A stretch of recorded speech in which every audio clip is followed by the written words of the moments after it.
The sun was setting over the hills of Verdun 9. It was a peaceful farming world, far away from war, empires, and starships. The sky turned orange as birds flew across the fields. A man named Jonah Reed stood at the edge of his small farm. He wiped sweat from his forehead and looked at the sky. His day was ending, and he was ready for rest. Jonah lived alone. His house was simple, made from wood and stone. He had no friends nearby. His neighbors lived miles away. His family was gone. Long ago, they had died in a mining accident on another planet. Since then, Jonah came here to forget. He worked the land, fed the animals, and spoke to no one. But that quiet day was about to change. A loud sound ripped through the sky. It was not thunder. It was something else. Jonah looked up. A giant ball of fire was falling from the sky. It was a ship, an alien ship, and it was crashing fast. It tore through the clouds and smashed into the forest beyond the hills. Jonah stood frozen for a moment. His heart raced. Ships never came here. Not military, not traders, no one. Verdun 9. Had nothing special. He grabbed a flashlight and his old walking stick. Then, without thinking too much, he ran toward the forest. The trees were burning. Black smoke rose into the sky. Pieces of metal lay scattered on the ground. Some glowed red with heat. The ship had broken in half. Its body was large, strange, and covered in glowing symbols. Jonah had never seen anything like it. Carefully, he stepped through the wreckage. He heard something, soft breathing. Not from a machine, but from a living being.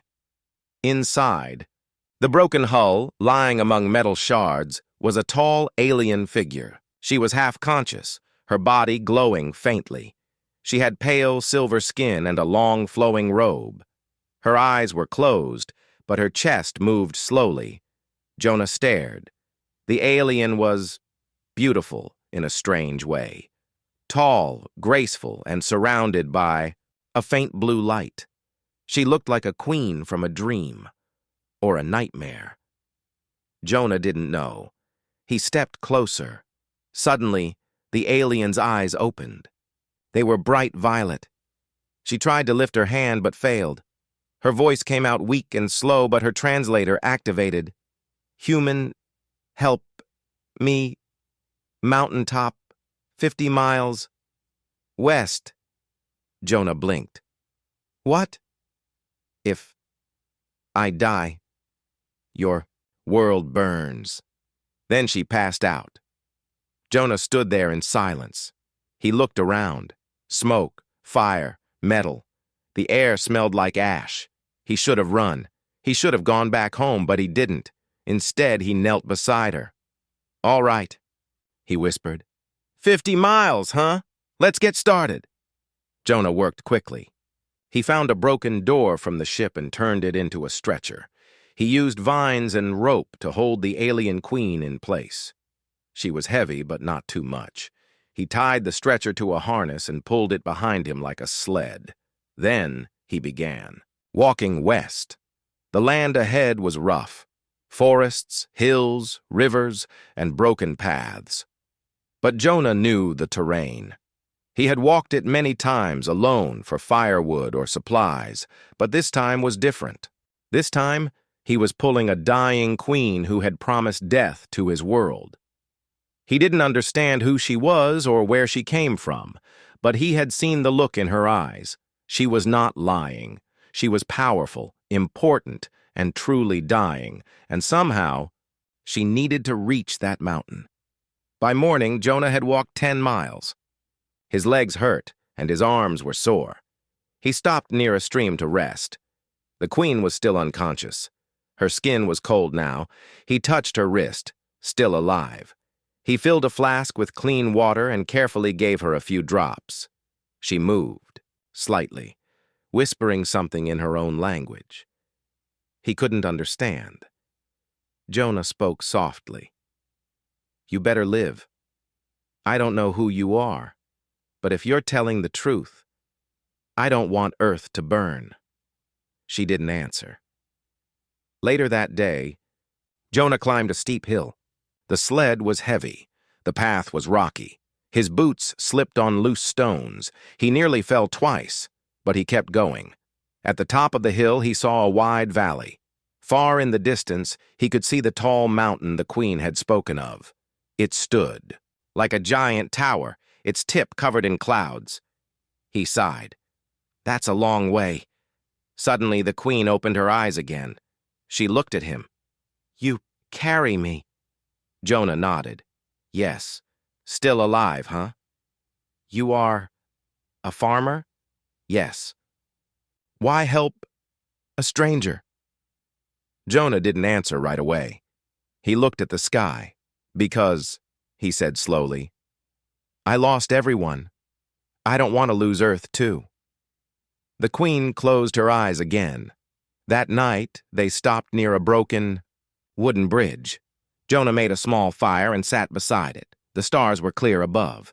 The Queen was awake now, breathing slowly. She spoke again. My name, Zaralai, Queen of Varelian Empire.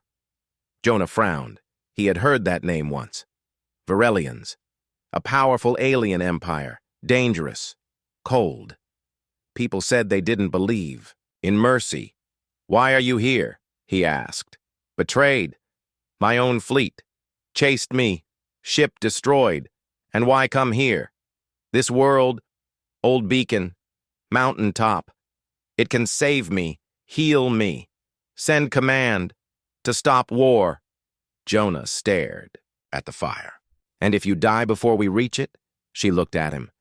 Then, Earth becomes first target. He nodded slowly, then added more wood to the fire. Then we better keep moving. Suddenly, the night air changed. Jonah heard a sound, a buzzing like wings. He stood quickly, grabbing his stick. From the shadows, 3 flying machines came down. Small, black, shaped like spiders. Drones. They flew toward the Queen. Jonah didn't think.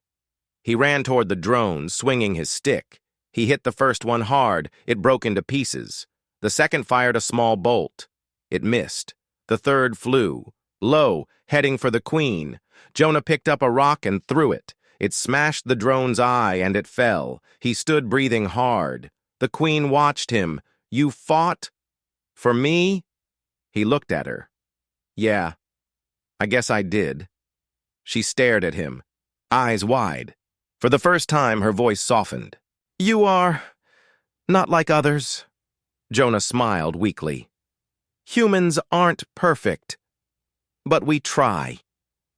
As the night grew quiet again, Jonah sat back down. The walk was far from over, but now something had changed. The Queen was not just a mission anymore. She was someone Jonah wanted to save, not because she threatened his world, but because she didn't deserve to die alone. The morning sun rose over the trees, casting long shadows across the forest. Jonah woke up slowly, his back aching from the hard ground. The fire had gone cold during the night, and the air was chilly. He sat up and looked at the alien Queen lying beside the ashes of the fire. Her eyes were closed, her body still glowing faintly. Her silver skin shimmered slightly as she breathed. Jonah rubbed his hands together for warmth. Then he stood up and stretched. We still have 40 miles to go, he said quietly. He packed. The fire remains, tied the ropes of the sled again, and gently checked if Zaralai, the Queen, was stable on it. Her body was light for her size, like it was made of energy more than muscle. Still, the weight of pulling her was enough to slow him down. He began walking again, this time through thick trees. The forest floor was muddy. Branches scratched his arms. Insects buzzed around his face. But Jonah didn't stop. Every step took him farther west, toward the mountaintop that could save the Queen and the Earth. By midday, the forest opened into a field. The grass was tall and golden. Birds flew overhead, and in the distance, deer-like animals watched him pass. It looked peaceful, but Jonah knew danger could be anywhere. Behind him, the trail was broken with crushed grass and sled marks. If someone was following, they'd see it. He looked at Zaralai. Her eyes were half open. "You awake?" he asked. She didn't answer, but her hand moved slightly. Jonah stopped and gave her a few drops of water. She swallowed slowly. "Almost halfway," he said. Her lips moved. "You are strong," he laughed once. "No, just stubborn." Later, they reached a river. The water was clear but fast.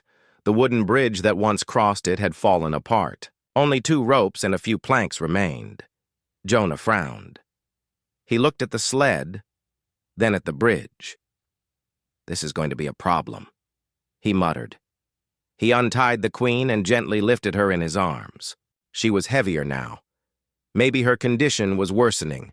The river roared below as he stepped onto the old bridge. The wood creaked. 1 step, 2 steps. The ropes groaned under the weight. Halfway across, a board snapped. Jonah's foot slipped, and his heart jumped. He held the queen tightly. The wind rushed past. The bridge swayed. He took a deep breath and stepped again. Slowly, carefully. When he finally reached the other side, he dropped to his knees, gasping for air. He looked down at Zaralai. She was watching him, barely awake.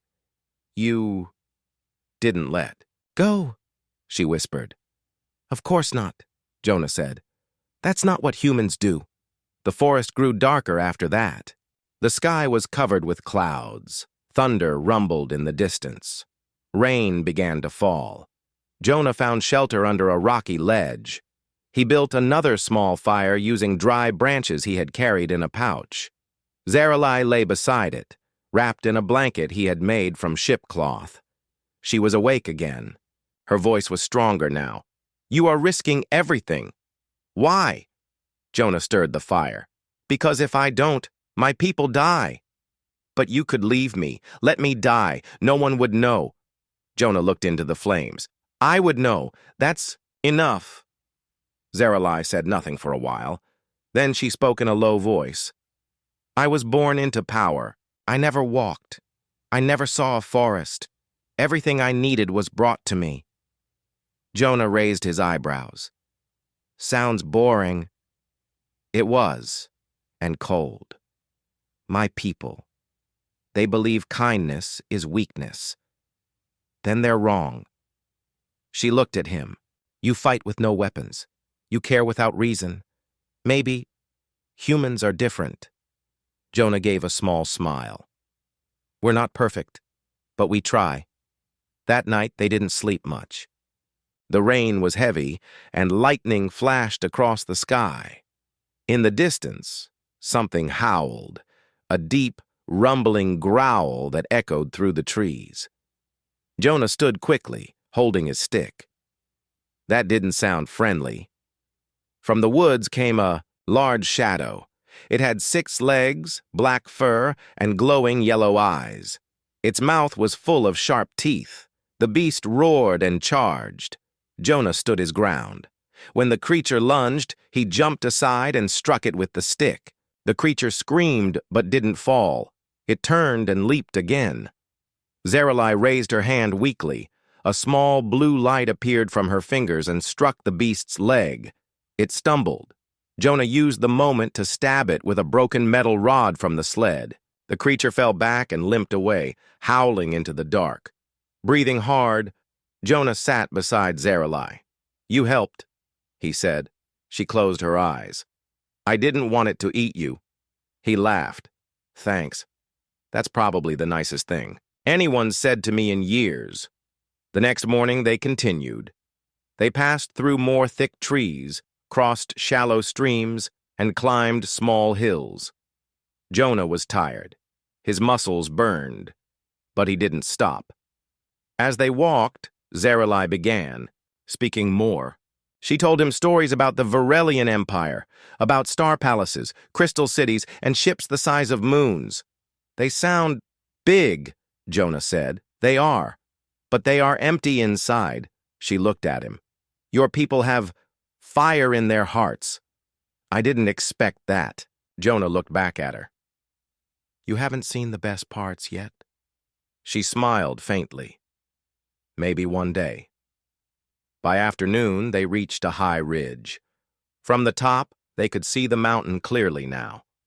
It stood tall in the distance, its peak, touching the clouds. There were strange shapes near the top, towers maybe, ruins from long ago. Jonah pointed. That's it, isn't it? Zaralai nodded slowly. Yes. The beacon is there. If I reach it, I can send the command. Stop the fleet. Save your world. Jonah sat down. His legs were shaking. We'll get there, he said, no matter what. But as they sat above them in the sky, 3 small dots appeared. Ships. Zaralai's eyes widened. They found me. Jonah stood up and narrowed his eyes. Then we better move fast. The mountain was closer now. Jonah stood on the ridge, breathing heavily. The tall peak rose in the distance, its sides covered in mist and thick forest. It was still at least 20 miles away, but that wasn't the worst part.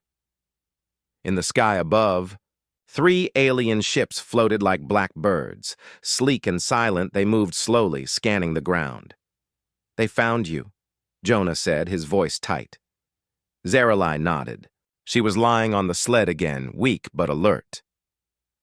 They are not from my royal guard. They are traitors, Varelian warships, loyal to General Cryan. He wants me dead. Jonah frowned. Why? You're their queen. Zaralai's face grew cold. He believes I am weak because I want peace. He wants the Empire to crush all others, including Earth. Jonah looked at the sky. The ships were moving away for now, scanning the northern woods. Then we need to go through the valley, he said. Stay low, stay fast. He tied the sled ropes again. His arms hurt, and his legs felt like iron. But he pulled. They moved quickly through the grass and into the next forest. Trees grew close together, making it harder to see the sky. Birds scattered as they passed. The air was damp, and every sound seemed louder than it should be. By late afternoon, they reached a rocky cliff.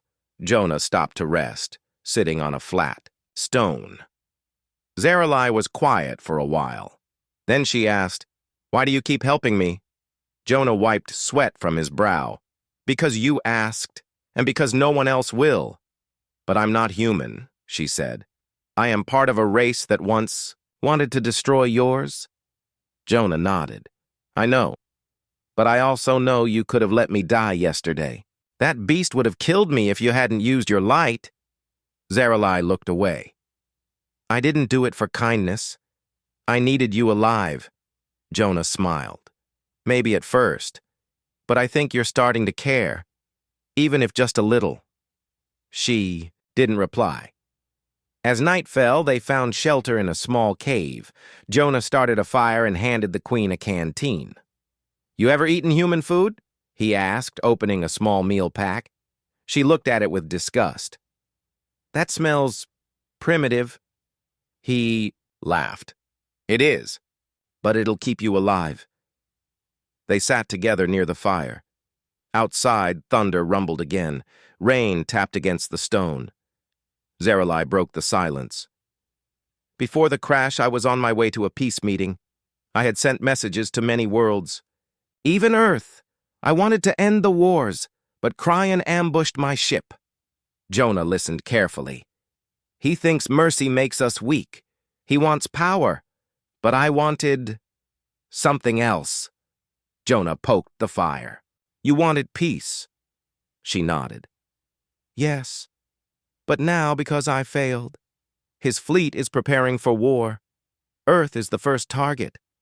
Jonah looked at her. Why Earth? Because your people don't follow the rules. You grow fast. You resist control. The council fears you. Jonah leaned back against the wall. Maybe we're hard to control because we've had to fight for everything. We don't trust easily, but we help those who need it. Zaralai looked at him. Then why did you live alone? Why did you hide on this planet? His face grew still. I lost my wife and son. Mining accident. Nothing I did could save them. I'm sorry, she said softly. Jonah nodded. So I came here, grew food, tried to forget. There was silence between them for a long time. Then Zarelai whispered, You didn't run from your pain. You just kept going. Jonah smiled a little. That's what we do. Early the next morning, they moved again. The forest gave way to rocky terrain. Trees thinned.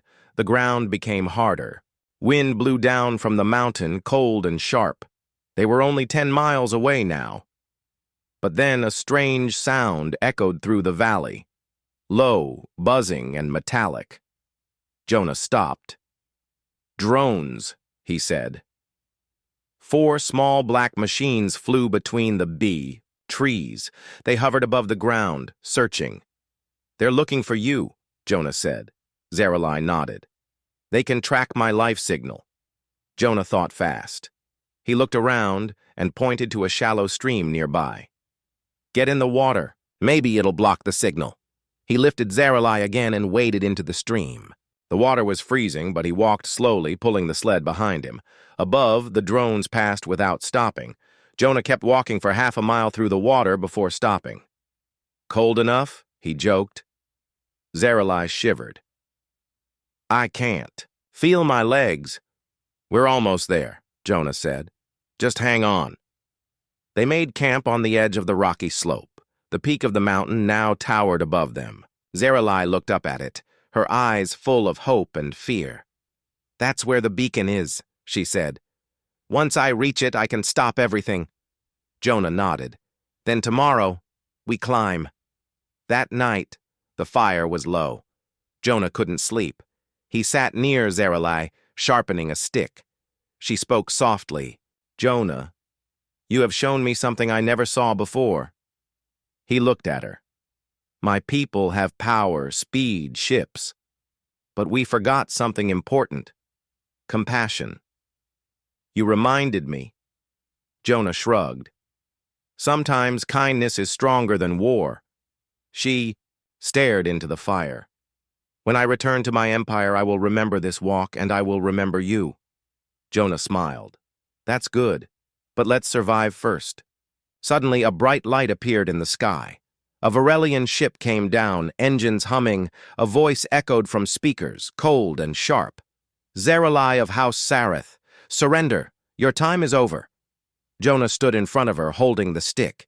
Get behind me, he said. Zarelai's eyes widened. You'll die. Maybe, Jonah said, but not before I try. The sharp voice from the ship's speakers echoed in the cold mountain air. Surrender, Zarelai. This is your final warning. Jonah stood firm. The queen lay weak on the sled behind him, but her eyes burned with quiet fire. We won't stop, Jonah said. Not now, not ever. The alien ship hovered low, its dark hull shining under the fading sun. Small drones spilled out, buzzing like angry insects. They filled the valley, searching for them. Jonah gripped his walking stick tightly. Every step forward was harder than the last. His muscles ached and his breath came in ragged gasps. But he knew they had to reach the summit, the place where the ancient beacon waited. The climb began. The mountain's side was steep and rocky. Loose stones slid under Jonah's boots. The wind was cold and strong, biting through their clothes. Zarelai's breathing was shallow. Her body was pale and weak. Jonah stopped often to rest. Each time, he lifted her from the sled and carried her for a short distance. Don't stop, she whispered. The beacon waits for us. Jonah nodded. I won't. The sun dropped, lower, painting the sky with reds and oranges. Dark clouds gathered at the peak, swirling like a storm. Halfway up, Jonah saw the beacon. It was an ancient structure, tall and glowing faintly. It looked like a tower built from crystal and light. The air around it shimmered with energy.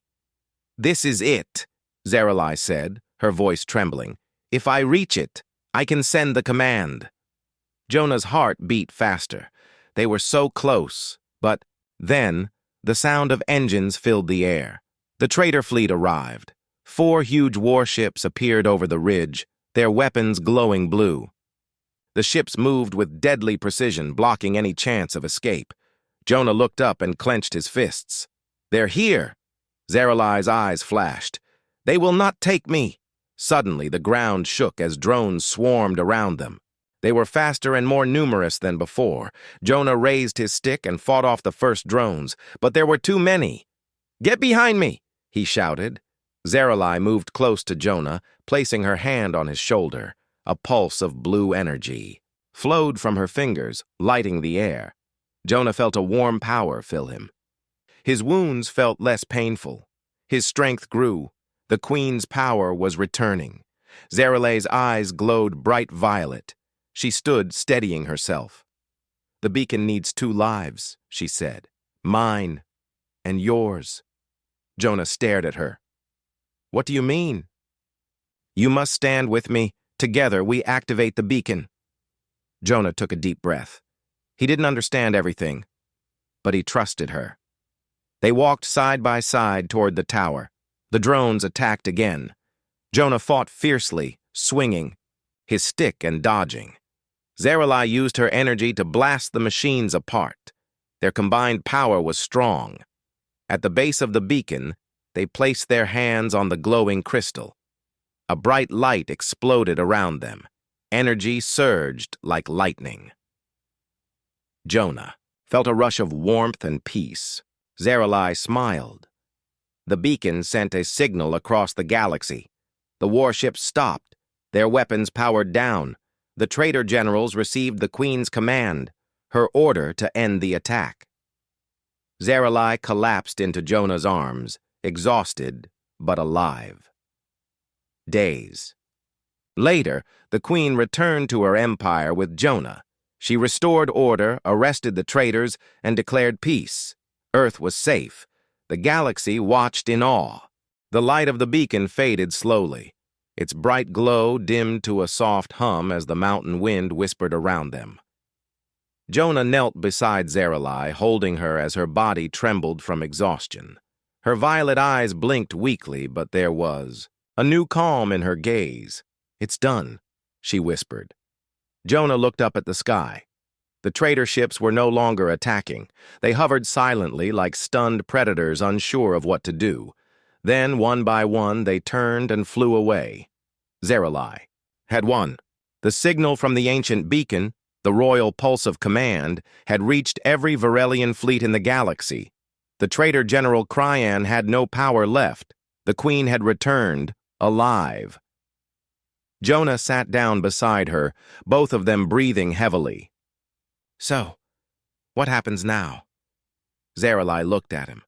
Her lips curved into a small, tired smile. Now, the galaxy must listen. By the next morning, the skies above the mountain were filled with Varelian ships. But they came in peace. Dozens of sleek, silver vessels hovered silently as guards in tall armor marched down to the summit. A tall figure stepped forward and knelt before Zaralai. Your Majesty, he said, bowing low, we feared you were lost. I was, Zaralai replied, but I was found by a human. Jonah stood awkwardly to the side, dirty and bruised, holding his walking stick like a cane. One of the soldiers looked at him with confusion. A human saved the Queen? He did more than save me, Zaralai said firmly. He carried me, protected me, fought for me. He reminded me what honor truly means. Jonah scratched his head. I just didn't want my planet to burn. Everyone stared at him. Zaralai was carried onto a medical ship. Jonah followed, unsure of what to expect. Inside, he was given clean clothes, food, and a place to rest. For the first time in days, he slept on a real bed, under a warm blanket, without worrying about beasts, drones, or icy rain. When he woke, 2 Varelian healers stood near him. One bowed deeply. Sir Jonah of Earth, she said, "The Queen wishes to speak with you." Jonah blinked. "Sir?" The healer smiled. "You are the Queen's chosen shield. That title carries meaning in our empire." He sighed. "Great. Now I have a title." He entered a large chamber filled with soft light. Zaralai sat on a high seat, dressed in a long white robe. Her skin had healed, her glow stronger. She looked every part the Queen now, regal, proud and powerful. But when she saw Jonah, her face softened. "You look better," she said. "You look less dead," Jonah replied. She laughed, a quiet musical sound. The guards around them looked shocked. Queens didn't laugh often. Zaralai stood and walked to him. "I owe you my life. And more than that, I owe your world its future." Jonah shrugged. "You don't owe me anything. I only did what I thought was right." "That is why you deserve everything," she said. "Earth will not only be spared, it will be protected. From now on, no Varelian ship will touch your skies without permission." Jonah raised an eyebrow. "Just like that?" She nodded. "You changed me. You reminded me what leadership truly is." The news spread quickly across the stars. The story of the human farmer who carried the Varelian queen spread from system to system. In places where humans were once seen as wild or unpredictable, they were now seen with new eyes. Other alien leaders sent messages to Earth, offers of trade, peace, and friendship. Jonah's name was whispered with respect in royal courts. Some called him the Silent Shield. Others called him the Walker of Mercy. But Jonah didn't care about titles. He just wanted to go home. A few days later, Jonah stood aboard a Varelian shuttle, ready to return to Verdun 9. His old farm still waited. The fields, the trees, the quiet hills. It was all still there. Zaralai stood beside him. "You truly wish to return?" she asked. He smiled. "I'm a farmer, remember? I don't belong in palaces or ships. I belong with dirt under my boots." She nodded. "I understand. But know this. If ever you need me, if ever your world is in danger, I will come." He looked at her. "Even if it's 50 miles again? Even if it's 500, she said softly. They stood in silence for a moment. Then, to everyone's surprise, Zaralai stepped forward and hugged him. "Goodbye, Jonah of Earth. Goodbye, Zaralai of the Mountain." Years passed. Verdun 9 remained quiet and peaceful. Jonah worked his fields as before. He never spoke much about what happened. Some didn't believe the rumors, others did. Sometimes strange ships would appear in the sky just for a moment, watching from afar. Jonah would smile, tip his hat, and return to work. And every now and then, late at night when the stars were bright, a soft glow would shine behind the trees. A familiar figure would step out of a silver ship and walk to his door, and the farmer and the queen would sit under the stars, not as ruler and subject, but as two souls who had once walked 50 miles together to save a world.